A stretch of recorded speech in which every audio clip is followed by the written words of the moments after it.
Hello viewers, আমি এলাম সন্দীপ। চলে এসেছি সম্পূর্ণ নতুন একটি টপিক নিয়ে। আজকের টপিকটি মূলত নয়নতারা সেহগালের লেখা দ্য পাসিং অ্যাওয়ে অব বাপুকে কেন্দ্র করে। মেন টপিক বা আলোচ্য বিষয় দ্য পাসিং অ্যাওয়ে অব বাপু। এটিতে যাওয়ার পূর্বে চলো নয়নতারা সেহগাল অর্থাৎ লেখিকা সম্পর্কে আমরা দু এক কথা জেনে নিই। নয়নতারা সেহগাল ছিলেন ভারতবর্ষের প্রথম মহিলা ইংরেজি লেখিকাদের মধ্যে অন্যতম। নয়নতারা সেহগালের মা বিজয়লক্ষ্মী পণ্ডিত তৎকালীন সময়ে সোভিয়েত রাশিয়াতে ভারতের প্রথম রাষ্ট্রদূত হিসেবে নিযুক্ত হয়েছিলেন। নয়নতারা সেহগালের কাকা ছিলেন আমাদের জওহরলাল নেহরু, অর্থাৎ আমাদের ভারতবর্ষের প্রথম প্রধানমন্ত্রী, এবং ইন্দিরা গান্ধী ছিলেন নয়নতারা সেহগালের খুড়তুতো দিদি, যিনি ছিলেন ভারতবর্ষের তৃতীয় প্রধানমন্ত্রী। ঠিক আছে, দেখো তাহলে বলাই বাহুল্য, অর্থাৎ নয়নতারা সেহগালের যে লেখা, তার যে অনুপ্রেরণা, সেটি কিন্তু রাজনীতি এবং ইতিহাসকে কেন্দ্র করে।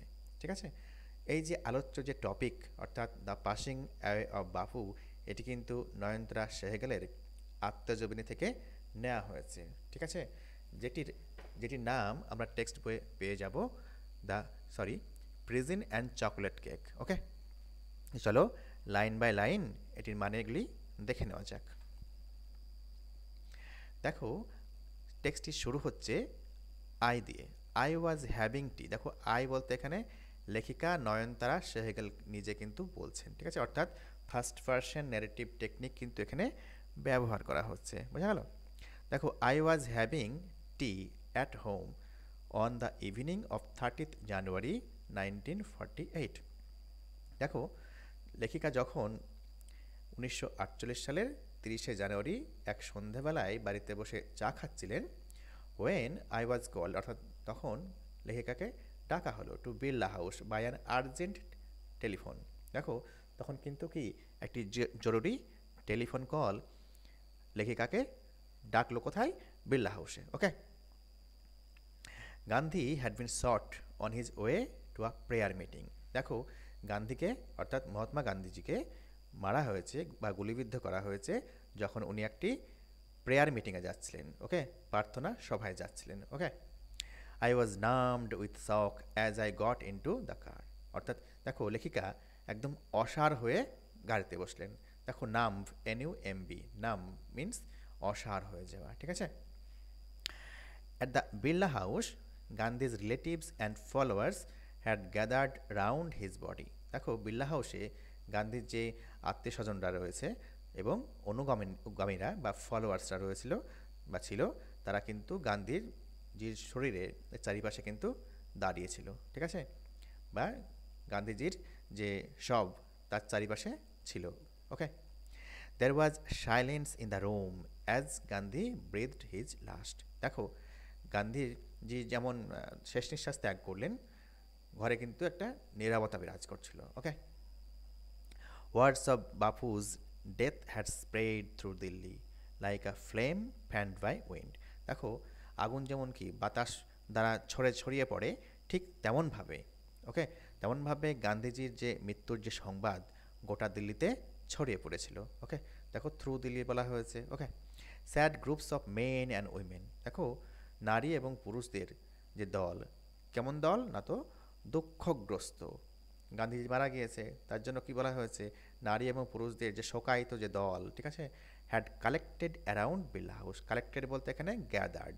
বিড়লা হাউসে নারী এবং পুরুষের শোকাহত নারী এবং পুরুষের দল বিড়লা হাউসে জড়ো হয়েছিল। Okay, out of every window, window মানে কি? জানালা, তাই তো, প্রত্যেকটা জানালা, one could see a brown blur faces. Blur মানে কি? অস্পষ্ট।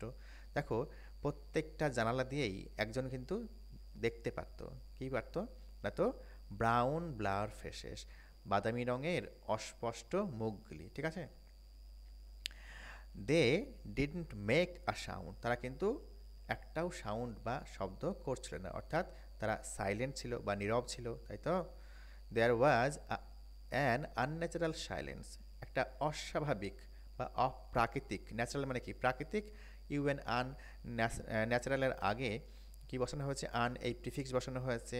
দেয়ার ওয়াজ অ্যান আনন্যাচারাল সাইলেন্স, অপ্রাকৃতিক একটা নীরবতা ছিল। সাইলেন্স মিনস নীরবতা, তাই না?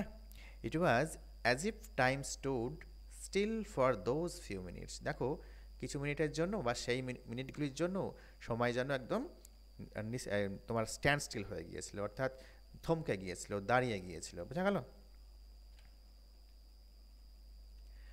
The people were too stunned to speak in the beginning. দেখো টি ডবল ও রয়েছে, আবার ডট ডট ডটের জায়গায় স্টান্ড রয়েছে। অ্যাকচুয়ালি যে মানে তোমার ইউজিংটা, নিয়মটা T double O dot dot dot TO2। দেখো নেগেটিভ সেন্সে ইউজ হয়। বোঝা গেল?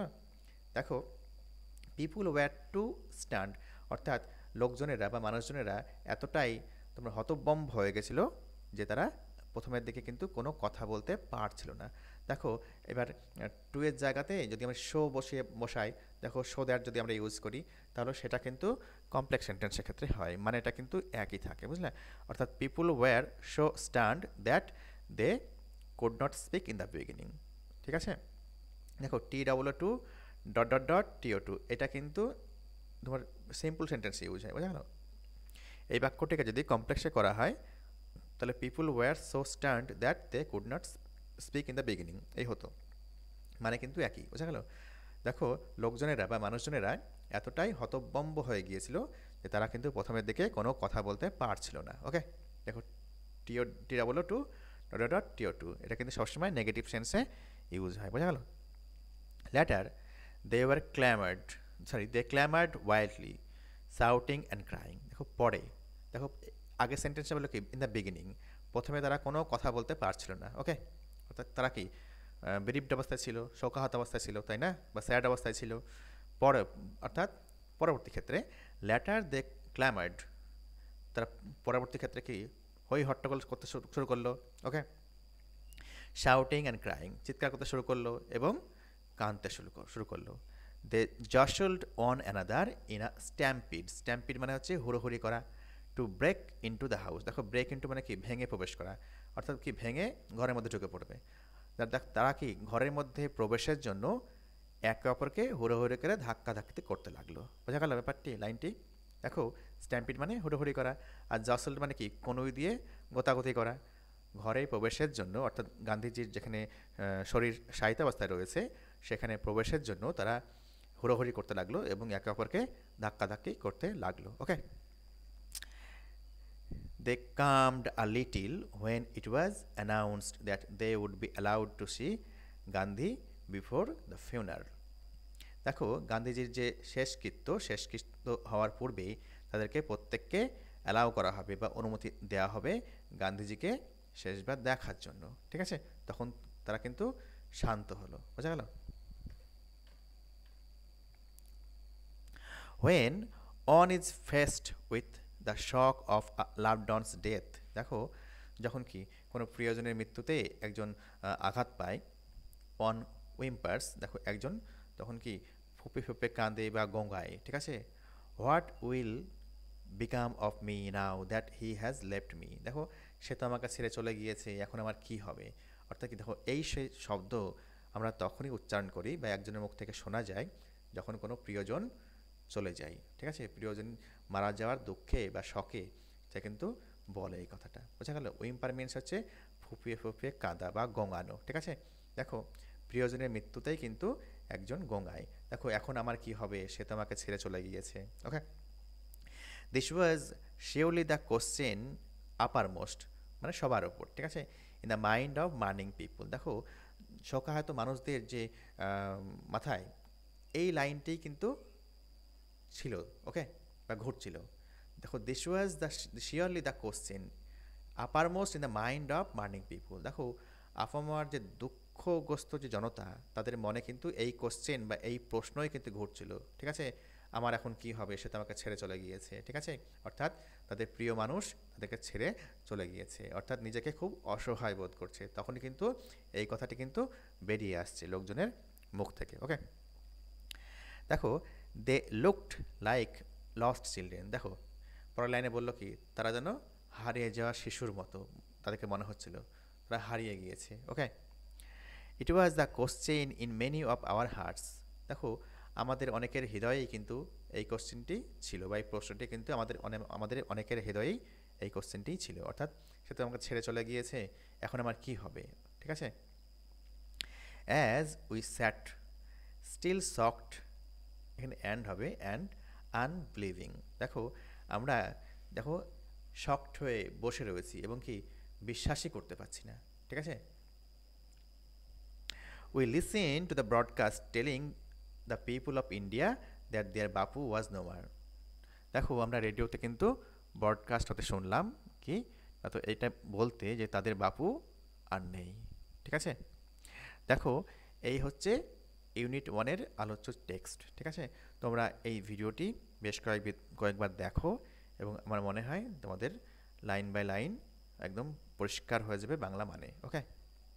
দেখো ভিডিওটি যদি তোমাদের ভালো লেগে থাকে তো একটি লাইক দিও এবং চ্যানেলটি সাবস্ক্রাইব করতে ভুলো না। ধন্যবাদ।